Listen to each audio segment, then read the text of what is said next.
เป็นของไอ้หินศิลาเป็นรุ่นอ้ายที่จบไปแล้วถ้าใครสนใจก็สามารถติดต่อเราได้เดี๋ยวเขามาลุ้นกันนะว่าผลงานของน้องเพิ่นซีมีผลงานหน้าตาเป็นยังไงนะมีคนโจทย์เด้อมันคือใจเนี่ยลุงหล่าตอนได้ซื้อเลยเนาะทุกวันนี้อันนี้เป็นของแม่นมาว้าวลีเดอร์ทุกคนผลงานของน้องเพิ่นนี่ราคา7,500,000เนาะ750,000เปิดโดยลีเดอร์เป็นงามเลยเป็นแสงทองเนาะแสงทองตะเวนซองฟ้าป่ะนี่แสงทองส่องฟ้าอันนี้เป็นนั่นวะภาควิชาของน้องมา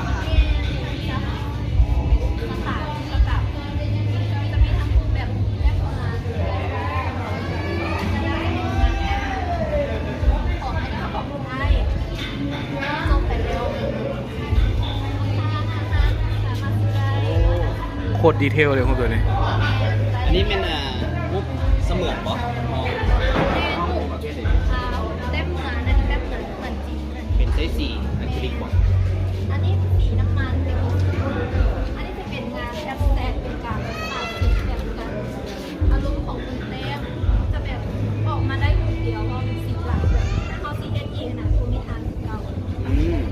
ประมาณนั้นงานยูอันเนี่ยเจ้าเดินกีฬาเจ้าหนุ่มของน้องก็มีโซนนั่นมาแล้วไปแต่น้องก็ได้ไปร่วมงานในห้องกิจกรรมอีกครั้งกันวะ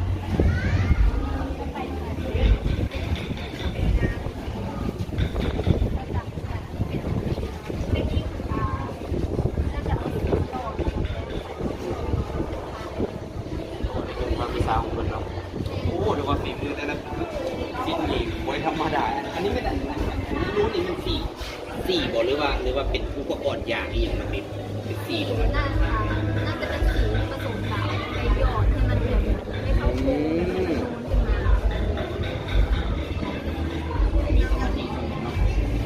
6จังหวะกันเนาะทายผู้สาวก่อนตอนนี้นะแต้มบิ๊ก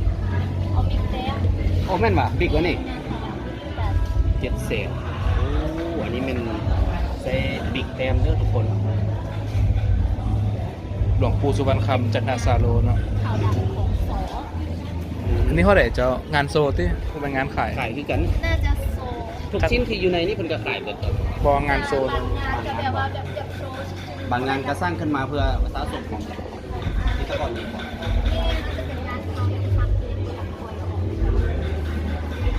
กุ้มใจกับมันเยอะเขาก็เก็บตา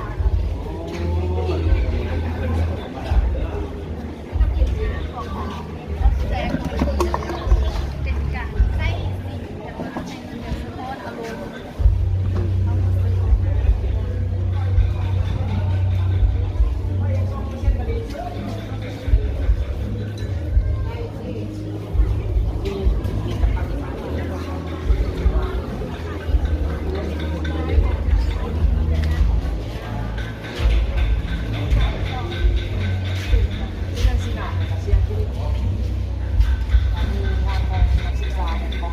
ปีเดียวแล้วนี่น้องเป็นจบแล้วจบไม้ล่าสุดเลยจบคิวอยู่ยังฮ้อนอยู่เนาะคิวก็เป็นการซิต์ต่อเปิดของซอนยูใส่เนาะซอนแดงด้วยจบทำแกลเลอรี่เปิดแกลเลอรี่นำเลยครับยูใส่ยูตอนแดงเปิดอันแกลเลอรี่มันน้องเปิดตอนนั้นเรียนรู้ปี3ห้องหรือว่าสถานที่ในนั้นบริการโรงเรียนจอบคำกันซัพพอร์ตให้แต่ว่าผลงานมันจะเป็นผลงานของน้องเดียวคือว่าจับโซ่ในนั้นนะครับจะมีผลงานของนักเรียนในโรงเรียนจอบคำเล็กๆน้อยๆก็เอามาแจกบ้างแล้วก็ใส่สถานที่อะไรที่ของซ้อนแผนสถานที่ที่เขาอยู่ในโรงเรียนจอบคำอยู่บ้านรอนแดงเบอร์โทรเลยอ๋อเลยวะเฟซบุ๊กแมนคำแก้วพระจันทร์กับเบอร์วอทแอปแมน588919221ผู้ใดที่เพิ่งคลิปนี้ผู้ใดสนใจที่อยากจะส่งลูกหลานไป ฝึกน้ำเพิ่นนี่ก็ถือว่าเพิ่นจบมาใหม่ๆถือว่าวีซ่ายังแข็งเติบ เฝ้ามาอืม สมารถอันติดตามเพจใดครับเพจอันมองซอนเป็นเดี๋ยวฮาร์ดออฟอาร์ต อันนี้ก็ เดี๋ยวฮาร์ดออฟอาร์ตซื้อเพจอันมองซอน เดอะฮักสิวะ เดี๋ยวฮาร์ดออฟอาร์ตหัวใจศิลปะประมาณ โอ้เดอะฮักอืม The Heart of Art อืม หัวใจศิลปะ นี่ก็ติดตามได้เนาะที่ซอนลุงล่านี่เที่ยวนี่ก็ได้ ลองเบิ่งได้เลย อืม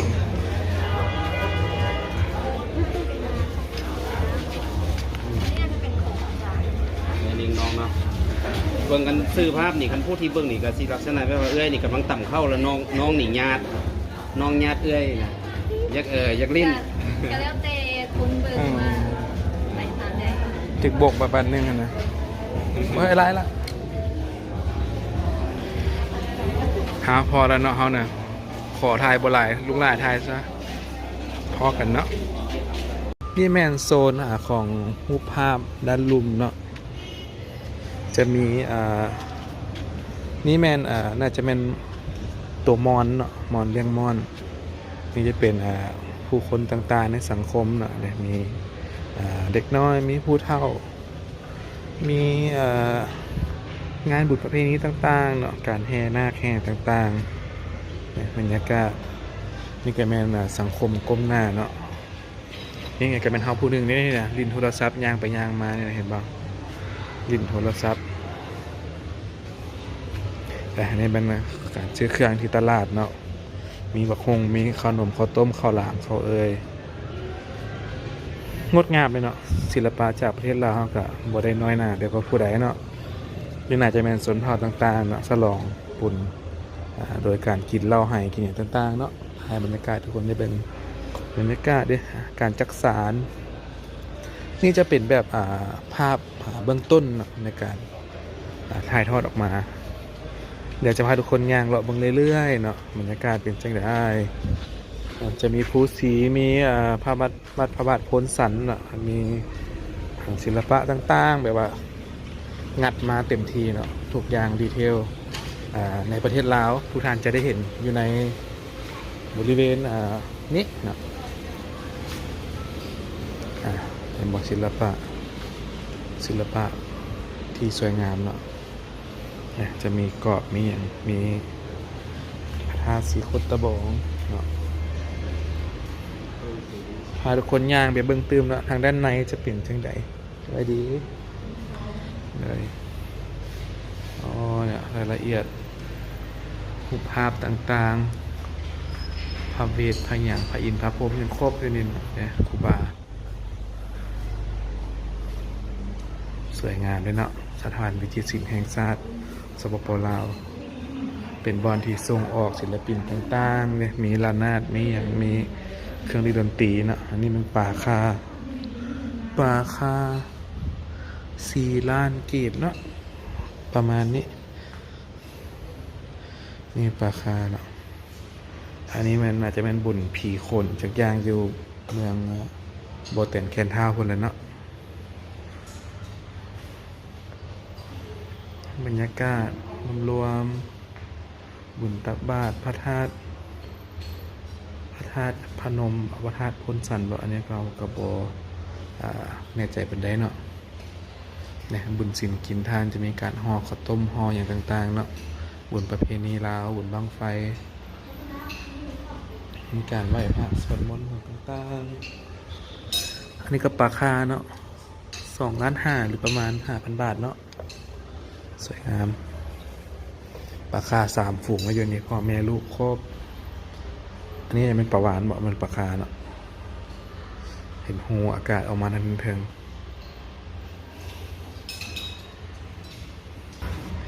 อันนี้เป็นใบตะซนที่ตามเขียดเนาะสมัยก่อนที่เหมาะเห็นปืนอากาศทางด้านหลังถือปืนถืออย่างนี้เนาะเดี๋ยวพาทุกคนย่างไปตื่มย่างไปเรื่อยๆอีกทางด้านในของอีกห้องหนึ่งเนาะอันนี้น่าจะเป็นงานศพของพระอาจารย์มหางอนดำรงบุญเนาะอันนี้มักปีมาอย่างต่างๆอย่างนี้ทานได้เห็นเนาะในงานศพของมหางอนเนาะนี่แม่น ขาแดงเนาะหรือว่าท่านี้ขาแดงประมาณนี้เลยเนาะบ่ชื่อคือกันเป็นสัตว์ที่ใกล้สูญพันธุ์ในประเทศลาวเนาะตอนนี้เป็นงานปล่อยโคมไฟอยู่ใส่จักรยานเขากับพ่อฮู้เนาะศิลปะงดงามนี่ก็จะเป็นพระเทระคือเก่าเนาะถ่ายมาให้ทุกคนได้เบิ่งโอ้ศิลปะหลากหลายนะเจนี่มีขาแดงมีอย่างต่างๆมีเนี่ยอ็อกเซสซอรี่ของแกงหน่อไม้เนี่ยก็มีงานได้เนาะ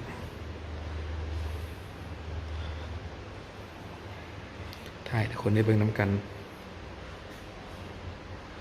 นะนี่ก็เป็นนางสงกรานต์จักอย่างเลยเนาะ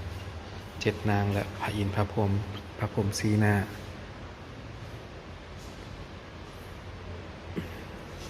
โอ้งามเนี่ยจะเป็นหอหลักเมืองเนาะนี่ก็จะเป็น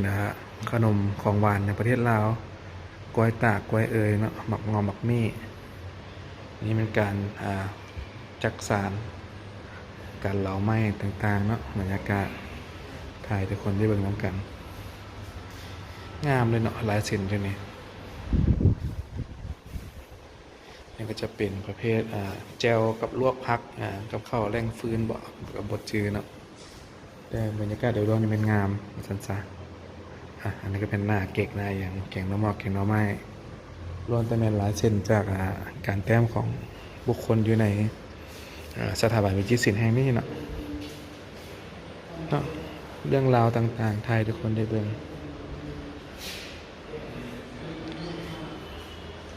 เดี๋ยวพาทุกคนย่างเลาะเบิ่งทางด้านนอกตื่มเนาะสวยงามเลยเนาะเบิ่งหลายแบบมันเพลินดีฮะนะจ๊ะนะนี่ก็จะเป็นแบบจำลองของธาตุวิสุนเนาะอยู่ที่หลวงพระบางนี่ก็สวยงามฟิ้งรูปภาพต่างๆเนาะมีเรื่องราวของมันอันนี้พวกฮู้กันเนาะน่าจะเป็นใช้หลังสร้างบ่หรือว่าจังใดหรือว่าบอนหนังอย่างจักอย่างเนาะถ่ายบรรยากาศทุกคนได้เบิ่งเนาะไปขึ้นไปเบิ่งที่ชั้น2น้ำกันบรรยากาศจะเป็นจังใดจะสวยงามเพียงใดเนาะตามไปน้ำกันไปต่อกันที่ชั้น2เนาะพาทุกคนมาที่ชั้น2เริ่มมาปั๊บเนี่ยก็จะแมนเกี่ยวกับภาพดวงตาแห่งมนต์เสน่ห์เนาะขึ้นมาเรื่อยๆน่าจะยามปิดระบบเนาะจะเลี้ยวขวากันซะโอ้นี่ภาพจากลายเส้นต่างๆเนาะเป็นปอสาบกับบนแน่ใจคือกันเขาจะค่อยบรรยายให้เบิ่งสิ่งที่เขาเห็นเนาะนี่ศิลปะหน้าพระจากเห็ดจากไม้จากยางไม้พุ่งเยี่ยมมันเนาะนี่ก็จะเป็นหมาน้อยไซบีเรียนต่างๆถ่ายทุกคนได้เบิ่งเป็นว่าถ่ายกำซ้ายกันซะเนาะศิลปะสวยงามเนาะถ่ายทุกคนได้เบิ่งเป็นลายของสิ้นเป็นการซื้อเครื่องขายเครื่องเนาะฮุบสร้างฮุบหนึ่งก็สวยงามเนาะให้ทุกคนได้เบิ่ง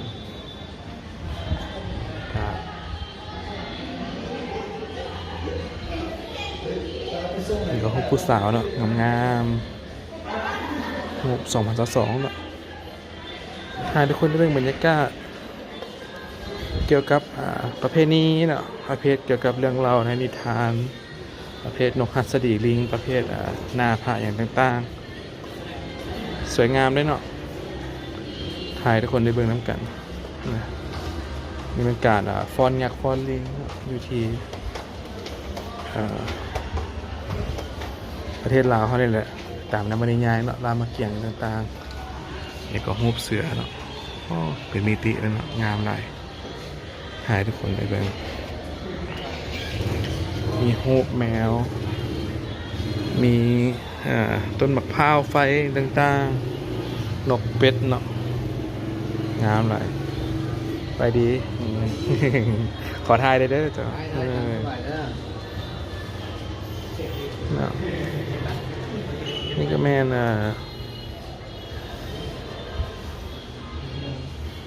นางมัดสายต่างๆเนาะให้ทุกคนได้เบิ่งศิลปะลายเส้นรูปภาพเนาะ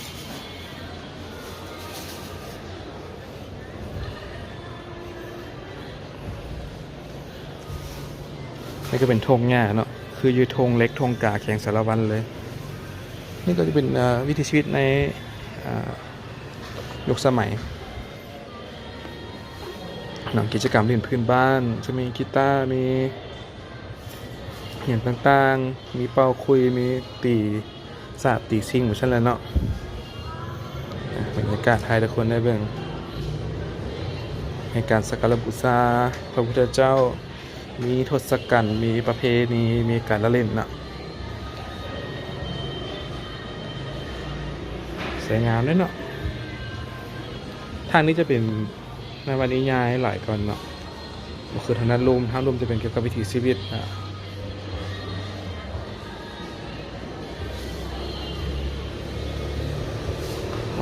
สวยงามเลย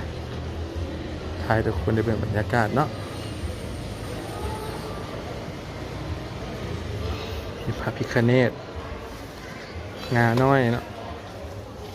เป็นเครื่องดื่มต่างๆปลาหอกปลาคาบทศกัณฐ์หรือว่าอีกอย่าง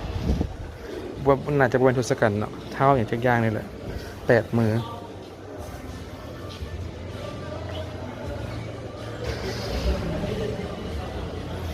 ประเพณีนี่คือประตูไซเนาะ 1,000 บาทหรือว่า500,000 กีบเท่านั้นเนาะให้ทุกคนได้เบิ่งนี่มันจะเป็นพราหมณ์เกี่ยวกับเรื่องของพระเวทเนาะนี่พญานอกพญานาค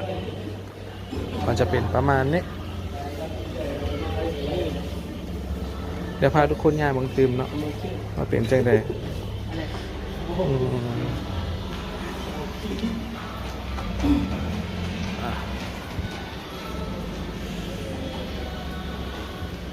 ทุกอย่างล้วนจะเป็นจินตนาการของนักแต้มทุกคนนะที่ถ่ายทอดออกมาให้ทุกคนได้เบิ่งน้ำกัน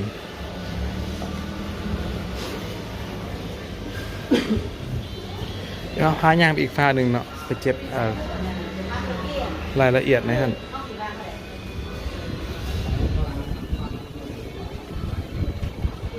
พาทุกคนย่างไปตื่มเนาะ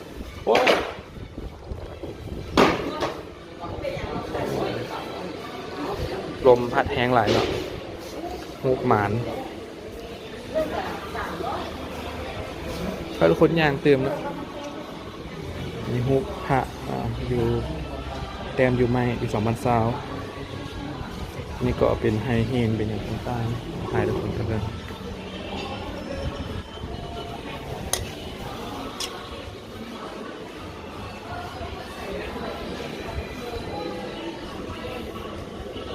นี่แม่นตุ๊กตาเนาะแล้วได้ยินจินตนาการว่ามักตัวใดเป็นแบบใดแนวจะย่างไทยเทเลกรรมเห็นเบิ่งเนาะมันจึงบ่ได้เพ่นกล้องไปมาให้ทุกคนวินหัวไว้แล้วซะนี่กินให้แม่นแกงไข่หมดบ่จักนี่นะ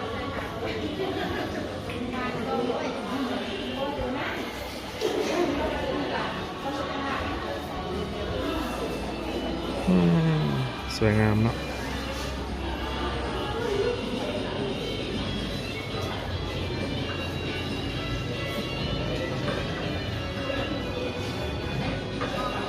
น้ำหลายได้เนาะบรรยากาศกล้องเขาก็เตือนถ่ายไปถ่ายมาตัวนี้บ่าวคำดีชั้น2เลยเนาะนะถ่ายไปเบิ่งมันจะวางแสดงรูปภาพอยู่2ทางเบิดอยู่2ชั้นเนาะรูปภาพของฝรั่งชาวต่างชาติบางรูปก็ถือแกะแบบมาเนาะก๊อปปี้มาลองผลงานลองฝีมือศิลปะของแต่ละคนว่าเป็นจังไดโอ้นี่คือว่าของแท้ได้เลยเนาะนี่จะเป็นเจ้าในวงบอกประมาณนี้แหละให้ทุกคนได้เบิ่งบรรยากาศนกฟลามิโก้เนาะงามหลาย โอ้นี่โควิดเนาะโอ้วันนี้พอลงหลายแล้วเนาะโอ้ สบายดีมาก็ไป หาก็มาเพื่อจะหาก็ฮอดเจ้า เห็นอยู่นั่งอยู่ร่วมบ่กล้าทักเลยเรียกอยู่บ่กล้าทัก กันลุงล่า สบายดีกับทุกคนเด้อ อ๋อลุงล่านี่ถือว่าลุยงานหนักนะช่วงนี้ถ่ายเปิดมือเปิดคืนบ่หลับบ่นอนเลยแต่ละมื้อนะ ตามมาให้สิว่าจะไม่มีเรียกต่อเลย อ๋ออันนี้ก็จะเป็นสวนเผาอยู่ทางภาคภาคใต้ของลาวเนาะถ้าชื่อบ่ผิดน่าจะเป็นสวนเผาสักอย่างเนาะอยู่บนท่าแตงนี่ศิลปะก็มาตามคนแต่ละภาคเลยเนาะเป็นอย่างที่ว่าสั้นพอคนแต่ละภาคนี่เขาจะมีจุดมักพิเศษข้อพิเศษต่างกันว่าท่านซะ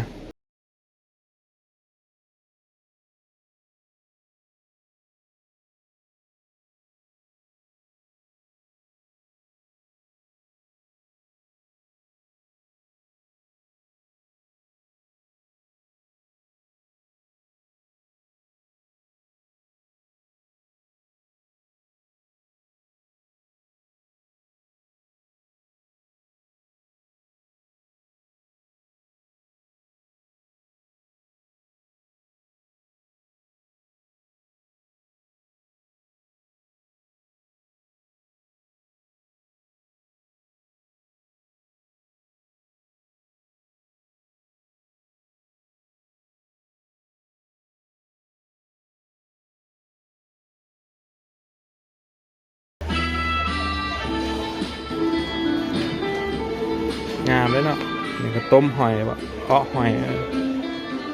นี่ก็เป็นแพทย์เนาะพระพิฆเนศพาทุกคนย่างสมเนาะบรรยากาศการการยิวไฟต่างๆเนาะให้ทุกคนได้เบิ่งบรรยากาศนี่เป็นห้องการเลยเนาะการขี่ม้าการกองเข้านี่เพิ่นจะกองเพื่อนั่นเลยเนาะเกี่ยมตีเข้าแล้วซะเพิ่นตากแล้วเพิ่นมากองเนาะแล้วก็จะเริ่มมาตีเข้านี่มันการมัดผมเปียกผมต่างๆเนาะนี่แมนวัดอย่างจักอย่างเลยเนาะคือวัดเชียงทองเลยเนาะแต่เขาพูดว่าแมนบอพอว่าบ่มีดีเทลให้อ่านเนาะเอาแบบภาพจำเฮาที่นี่ถ่ายทุกคนได้เบิ่งสวยงามเนาะนกอินทรีก็มีปูเยอะยาเยอะก็มีเนาะสวยงามอีดีมันไม่เสือ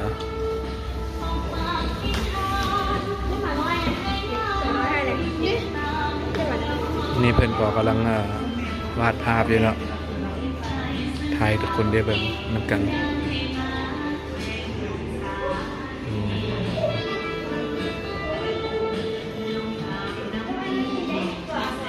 ขายได้ด้วยไอเดอร์โอ้ดีงามดีเนาะอันนี้วันอยู่หลวงเขาบางไว้วัดเชียงทองบอกศิลปะคือคล้ายๆกับวัดเชียงแมนเนาะข้ามภาคไปนิดนึง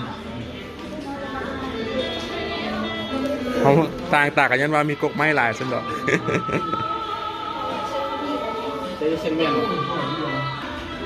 เนาะอาเห็นกับแต้มวัดเชียงทองสูงจริงเนาะเดี๋ยวพาทุกคนย่างไปเบิ่งทางฝั่งนั้นตื่นอีกบัดหนึ่งเนาะศิลปะมีหลายแบบ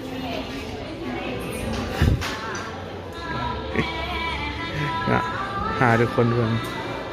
บรรยากาศเนี่ย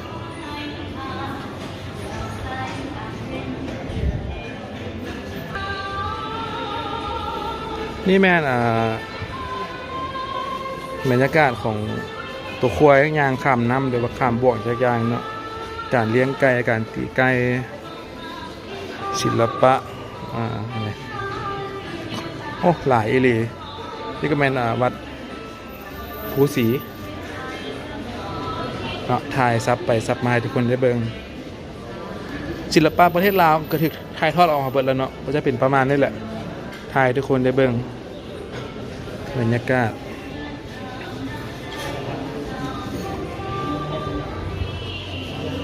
ขึ้นมาทางเปิดกี่บาทหรือว่าลงไปทาง สวยงาม หน้าไปได้แหละโอ้ยเป็นโรงเรียนเก่าอ๋อนี่ก็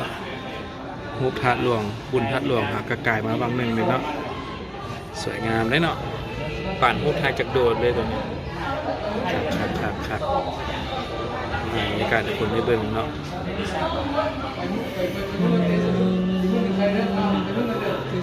อันนี้คล้ายอย่างบ้านเนาะเบิ่งคนนี้ก็น่าจะเข้าใจแล้วเนาะทุกคน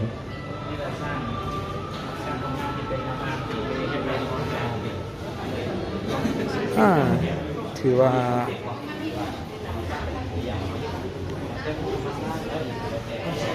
จะจบวิดีโอเฮาแล้วเนาะตอนนี้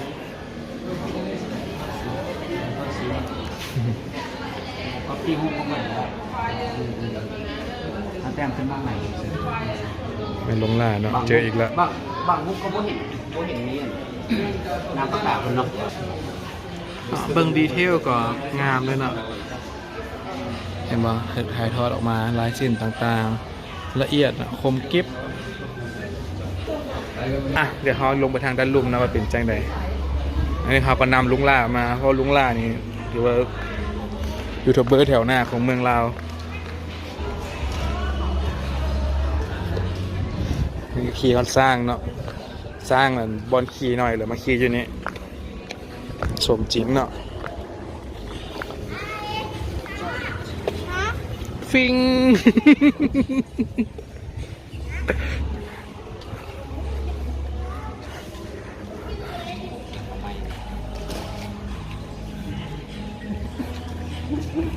ก็ไม่ยังก็อะไรเลยไหมฝากซองเลยไหมเอาสิปิดอะไรนี่น่ะผู้ใดที่มาคลิปนี้ของเบาคำพาเที่ยวกับฝากกดไลค์กดติดตามซองพันดิเดอร์แล้วก็เบิ่งซองพันดิหลายแดเพื่อเป็นกำลังใจให้เพื่อนในการสร้างสรรค์ผลงานสร้างสรรค์คลิปออกมาเพื่อที่จะมาฝากทุกคนได้รับชมสำหรับคลิปนี้ก็ขอตัวลาไปก่อนบ๊ายบายวันนี้ก็น้องชายเป็นมาตั้งบุกกิจกรรมเนาะอยู่ที่สถาบันวิทยาศิลป์แห่งชาติเนาะคนเป้านี่เพิ่นฮูบที่เพิ่นแต้มแล้วเนาะเดี๋ยวให้เบิ่งคือบ่โหดแต่ว่าโหดโพดเนาะตอนนี้เนาะเสียสติ๊กเกอร์ติดรถอยู่เอาไปเข้าความเรนเดอร์ใหม่ออกมาเนาะพอกันนะทุกคนฟิง